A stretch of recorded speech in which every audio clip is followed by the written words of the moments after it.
Investir malin, une émission présentée par Alexandre Brunet et Gaëtan Lefebvre, cofondateurs du site construire-sa-retraite.com. Bonjour à toutes et à tous, investisseurs malins, voici l'heure de votre rendez-vous mensuel consacré aux investissements immobiliers sous toutes leurs formes. Et lors de ce rendez-vous, nous vous proposons de décrypter, avec l'aide de notre invité, une thématique sur l'immobilier afin de vous donner les meilleures astuces et stratégies. Aujourd'hui, nous allons nous intéresser à l'immobilier dans son ensemble et dans le temps.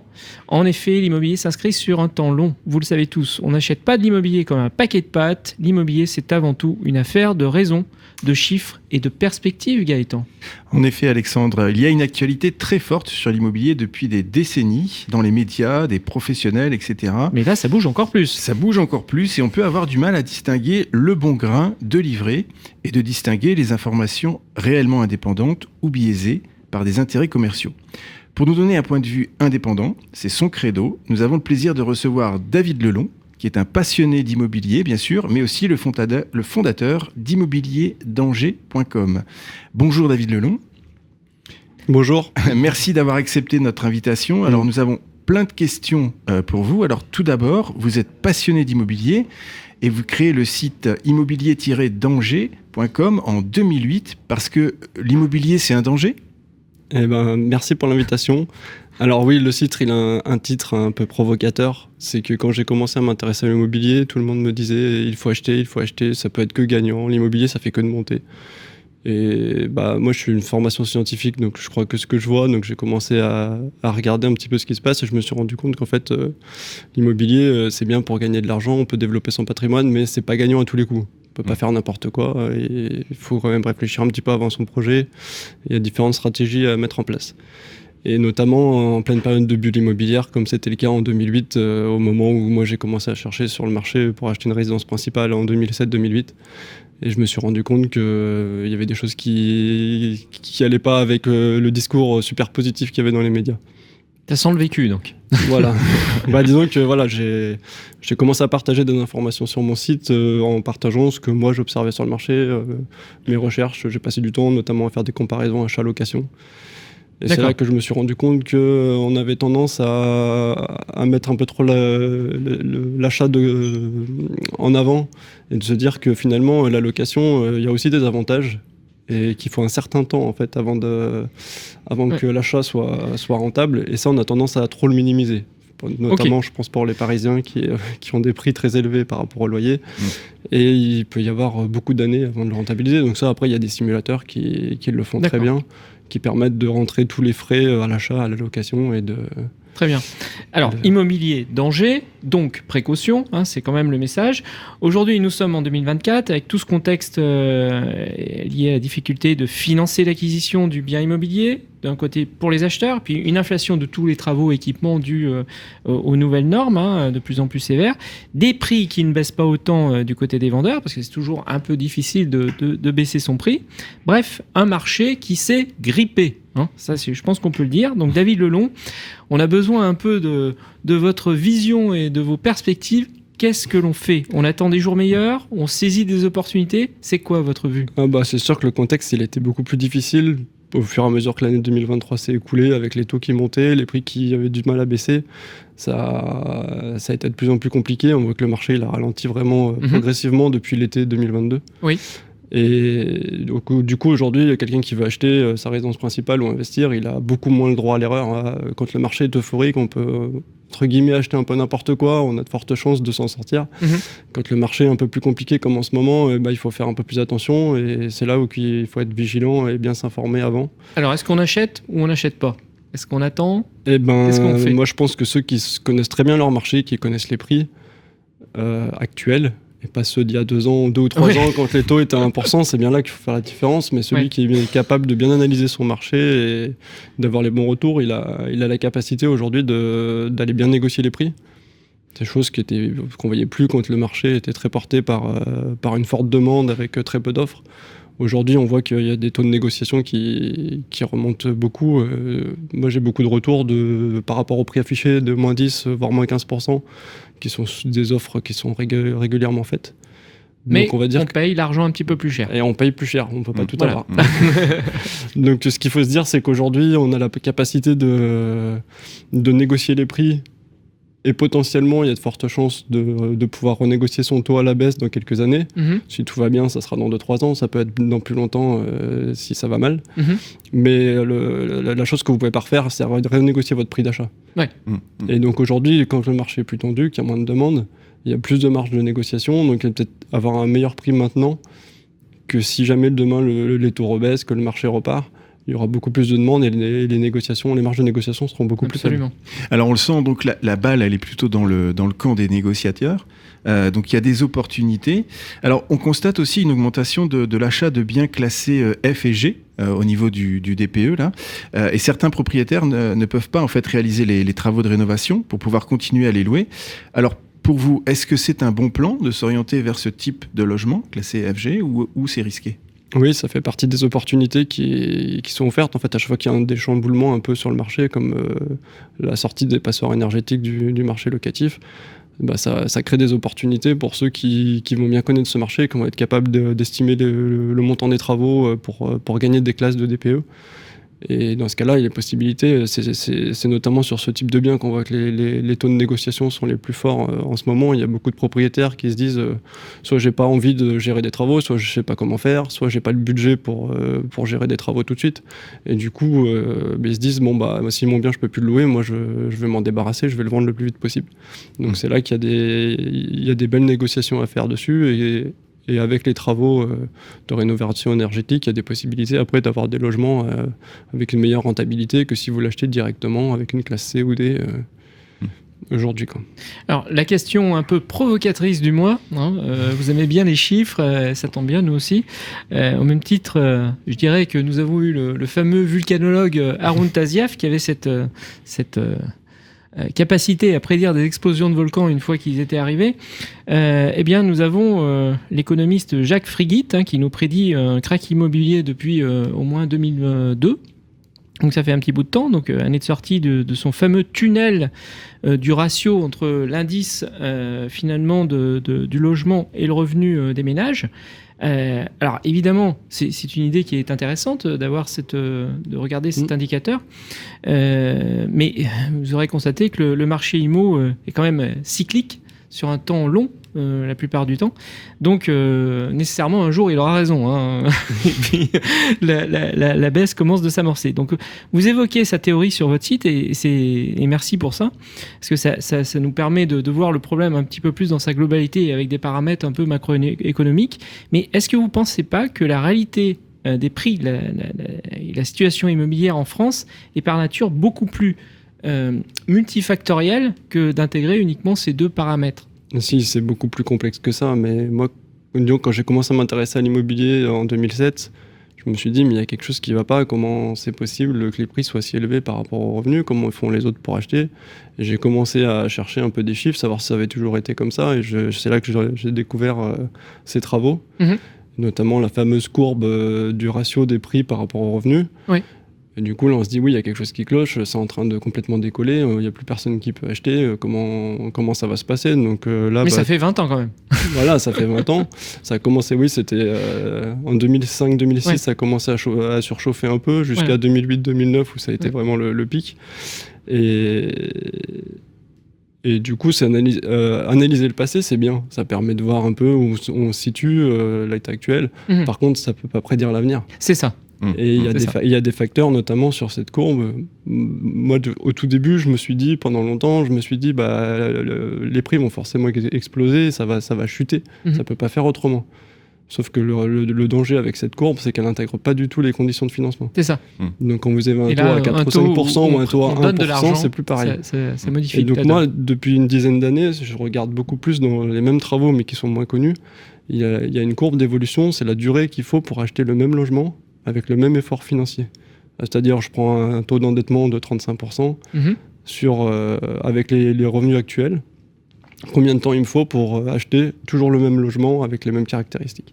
D'accord. Et aujourd'hui, si vous regardez cette courbe, elle est beaucoup, beaucoup plus parlante parce qu'elle intègre vraiment les conditions de financement. Et voilà. On y voit toutes les bulles, 90, 2008, un petit peu 2012 Et on y voit comment aujourd'hui, depuis 1 an et demi, on est en train de recréer une phase de bulle. Et chères Le prix baisse, auditrices, mais on est en train de recréer une phase de bulle. chères auditrices et auditeurs, nous venons d'assister à la naissance d'une nouvelle courbe, la courbe de Lelon, qui nous permet d'avoir une Non, c'est meilleure... toujours dans les travaux de Jacques Fréguy. Ah d'accord, il est toujours là. Il y a toujours, mais par contre, celle-ci, moi je trouve qu'elle est beaucoup plus parlante. Il y a aussi une autre courbe, c'est la courbe du pouvoir d'achat. Mhm. Et en fait, elle intègre les conditions de financement. Et du coup, quand vous empruntez à 4% ou à 1%, ça change complètement la donne. Alors, on nous parle de plus en plus de la baisse de l'inflation, avec en regard une baisse potentielle des taux de crédit pour les emprunts bancaires. À votre avis, sur quelle cible de taux on peut parier d'ici à la fin de l'année ? Pour justement les périodes... Beaucoup aimeraient avoir la réponse. Exactement. On voit déjà en début d'année des premières baisses de taux qu'on n'avait pas vues depuis près de 2 ans. On arrive à retrouver du taux à moins de 4%, même sur 20 ou 25 ans pour certains types de dossiers. Là, on voit les retours des courtiers sur ce mois de janvier. Donc ça, c'est intéressant. Par contre, la BCE a encore annoncé hier qu'elle allait continuer à maintenir les taux de refinancement à 4,5%. Donc et qu'elle les modifierait au mieux qu'à partir du mois de juin. Et il faudra encore un certain temps avant que ça soit répercuté sur les taux de crédit IMO. Donc voilà, j'ai pas de boule de cristal, mais si on arrive à redescendre à... Non, je pense que ça va baisser un petit peu, mais si d'ici la fin de l'année, on arrive à redescendre à 3,5% en moyenne, aujourd'hui on est à 4,20, 4,25, si on redescend à 3,5%, il faudra déjà être heureux. Et ça reviendra juste au niveau de l'été dernier. D'accord. Ouais. C'est juste l'été de niveau de juillet-août l'année dernière où déjà le marché était déjà bien grippé, donc il ne faut pas s'attendre non plus à un miracle avec la baisse des taux en 2024. On vous reçoit dans quelques mois à la fin de l'année pour voir si les prédictions se sont après, bien j'ai pas de boule produites. de cristal. Alors, dans un autre registre, comme on est dans l'immobilier sur un temps long, eh bien, qu'est-ce que vous pensez des conséquences du vieillissement de la population ? Parce que, est-ce que c'est une opportunité pour les investisseurs ? La mise à disposition de biens à destination des personnes âgées n'est pas facile et c'est souvent très, très encadré. Alors, bonne ou mauvaise idée pour un investisseur d'aller sur ce terrain-là ? J'ai pas d'avis tranché sur le sujet. Après, on sait que la plupart des retraités sont déjà propriétaires de leur logement. Oui. Si on prend les stats, en France, en moyenne, on doit être à 57-58% de propriétaires. Mais sauf que si vous prenez en fonction des tranches d'âge, au-delà de 60 ou de 70 ans, ça monte à 70-80% de retraités qui sont propriétaires de leur logement. Donc après, comme on l'avait dit, il y a des contraintes, notamment au niveau du bail de location. On ne peut pas le rompre de la même manière à partir d'un certain âge que pour n'importe quelle personne. Il y a besoin d'adapter le logement à la mobilité qui va PMR, réduisant, peut-être, PMR, etc. Donc ça peut demander un investissement supplémentaire. Par contre, ça peut être un bon plan dans le sens où les personnes âgées vont beaucoup moins changer de logement facilement qu'un étudiant ou qu'un jeune actif. Et du coup, il y aura moins de vacances locatives, il y aura moins de recherche de nouveaux locataires et de changements. Donc ça peut être un bon plan de ce côté-là. Quelqu'un qui veut quelque chose de plus stable... Alors si on prend le problème dans l'autre sens, on a constaté en fait en début d'année une chute de la natalité très importante en France. Quelles peuvent être pour vous les conséquences sur l'offre et la demande immobilière dans les années à venir ? Est-ce que ça veut dire qu'il faut prévoir des logements pour des couples, par exemple des couples seuls ou avec uniquement un enfant ? Ou bien est-ce qu'on peut continuer à envisager des couples avec 2 enfants ou 3 enfants ? Est-ce qu'il faut changer un peu son fusil d'épaule par rapport à ça ? Parce qu'on a vu quand même, c'est des projets sur des temps longs. Oui. Est-ce qu'il faut Comme anticiper ? on l'a bien rappelé en introduction, c'est vrai que l'immobilier, on n'achète pas un bien pour le revendre dans 2 ans. En général, c'est vraiment sur une projection à très long terme. C'est là que c'est rentable. Et du coup, ce qu'on peut voir, c'est que si on regarde les stats de l'INSEE, c'est depuis les années 70 que le nombre d'habitants par ménage diminue. Dans les années 70, on était à peu près à 3 habitants par ménage. Dans les années 90, on était déjà descendu à 2,5. Et là, sur les derniers chiffres, en 2020, on était à 2,17. Et du coup, voilà, avec la baisse de la natalité, beaucoup de familles monoparentales, on se retrouve avec des foyers de plus en plus petits. En contrepartie, on a aussi un peu plus de superficie par habitant, donc les logements ne diminuent pas tant que ça. Mais oui, le marché est obligé de s'adapter à cette évolution démographique. Par contre, ce qu'il ne faut pas oublier, c'est que même s'il y a une baisse de la natalité aujourd'hui, il y a toujours plus de naissances que de décès. Du coup, la population continue d'augmenter. Du coup, il y a toujours un besoin de nouveaux logements. Mais la pression, elle diminue d'année en année. Et il va y arriver un moment où on va avoir une baisse de la population, comme en Allemagne ou en Italie. Et ça peut engendrer des gros bouleversements sur le marché. Alors, très rapidement, dans la même veine, si la natalité baisse, finalement, on est actuellement en pénurie de logements pour les étudiants, on l'a vu à la dernière rentrée 2023. Est-ce que ce sera toujours le cas dans 10 ou 15 ans? Est-ce qu'il n'est pas trop tard pour investir finalement dans ce secteur de logement étudiant? Ouais, si on considère qu'un étudiant il commence à 18-20 ans ses études, aujourd'hui on a vu que les nombres de naissances elles ont augmenté jusqu'en 2006, elles sont stables jusqu'à 2011. Et elle commence à vraiment baisser à partir de 2011 à 2015. Elle baisse un petit peu, mais à partir de 2015, il y a une vraie chute. Du coup, ça veut dire que de là jusqu'à 2028-2030, il va y avoir une stagnation du nombre d'étudiants. Donc, s'il y a une pénurie, ça va être toujours un peu tendu pendant quelques années. Par contre, après, ça va commencer à diminuer et la demande va fortement baisser à partir de 2035. Donc, dans une dizaine d'années, oui, effectivement, il y aura beaucoup moins. Cette pénurie va se résorber d'elle-même en fait par la baisse du nombre d'étudiants. Donc là, si on veut s'orienter là-dessus, il vaut mieux prévoir un projet, disons, assez court en fait. Oui, soit un projet court, soit toujours être un petit peu au-dessus de la moyenne du marché pour pouvoir louer facilement. Alors, si on veut investir dans l'immobilier aujourd'hui, selon vous, vers quel domaine faut-il s'orienter? Est-ce qu'il faut faire du locatif classique, vide, du meublé, de la courte durée, de la colocation? Qu'est-ce qui, selon vous, est entre guillemets, un bon plan? Alors, aujourd'hui, fiscalement parlant, ce qui est le bon plan pour moi, c'est la location meublée en régime réel, en LMNP. Parce que, fiscalement parlant, si vous louez un logement... Voilà, vous n'avez pas les amortissements si vous le louez vide. Donc quelqu'un qui a une tranche marginale d'imposition à 30%, il va se retrouver tout de suite avec 50% d'impôt sur ses loyers. Ça fait vite très mal, il ne reste plus grand-chose en rentabilité une fois que vous avez payé vos autres charges.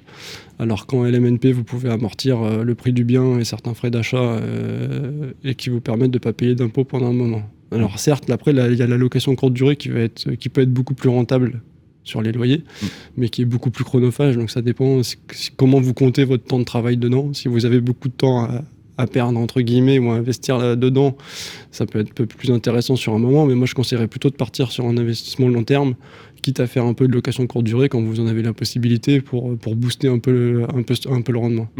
Très bien. Ce qu'il faut faire surtout attention, c'est que la fiscalité en France, elle change beaucoup. Oui. Et une réforme qui est prévue normalement en 2024 sur l'investisseur. Donc pour ça, il va falloir suivre l'actualité et puis s'informer sur mon site ou sur le vôtre. Voilà, je pense que vous reviendrez dans une prochaine émission pour suivre les tendances. Exactement. Alors passons maintenant à la question du mois qui nous est posée par Elisabeth de Hier. Très clairement, le président Macron n'aime pas l'immobilier. Vous avez probablement raison, Elisabeth. Il a tout fait pour rendre l'investissement compliqué, sans parler de la fin des systèmes défiscalisés. Pensez-vous que le secteur immobilier peut vivre sans ce type de système? C'est surtout compliqué, c'est qu'une fois qu'on les a mis en place, quand on les retire... D'ailleurs, j'ai une question pour vous, David Lelong. Quel est le dernier ministre du logement? Ma connaissance... Non, j'allais dire Emmanuel Cos, mais non, elle n'était pas ministre du Logement. Non, c'est magnifique, personne ne le connaît. Non, vous voyez, je crois que tout est dit. Elisabeth a raison. Alors, blague à part, si on revient... Blague à part, si on revient sur les aides, on peut voir là notamment qu'avec les avantages du Pinel qui sont en train d'être réduits d'année en année. Fin 2024 terminé. Fin 2024, c'est terminé. On peut voir aujourd'hui, il y a une chute, c'était plus de 50% des investisseurs qui achetaient des logements neufs par ce biais-là. Donc aujourd'hui, on voit le marché du neuf qui chute. Et la difficulté, c'est qu'une fois qu'on a mis des subventions en place, comment on fait pour faire redescendre les prix du neuf? Je pense déceler derrière la question d'Elisabeth que finalement ces dispositifs faisaient vivre toute une activité très très large en France, pas seulement les promoteurs, mais la construction, les notaires aussi, c'est sûr. Les ménageurs. Mais après, c'est vrai que ça a été critiqué dans le sens où ça a été vendu plus comme des produits de défiscalisation. Voilà. Exactement. Plus que d'aller construire là où il y a réellement les besoins, dans les zones les plus actives, là où il y a manque réellement de logements. Eh bien, merci beaucoup, David Lelong. Nous rappelons à nos auditeurs que vous êtes le fondateur du site immobilier-danger.com, mais bien sûr, avant tout, un passionné d'immobilier. Et nous vous donnons rendez-vous le mois prochain pour découvrir un nouveau thème. En attendant, vous pouvez nous retrouver sur le site construire-ça-retraite.com, dans lequel vous pourrez découvrir plein d'investissements malins. Et n'oubliez pas, demain se décide aujourd'hui et ne passez pas à côté des bonnes occasions en suivant les bons conseils de nos invités. Merci David. Merci à vous. Investir malin, une émission émission présentée par Alexandre Brunet et Gaëtan Lefebvre, cofondateurs du site construire-sa-retraite.com.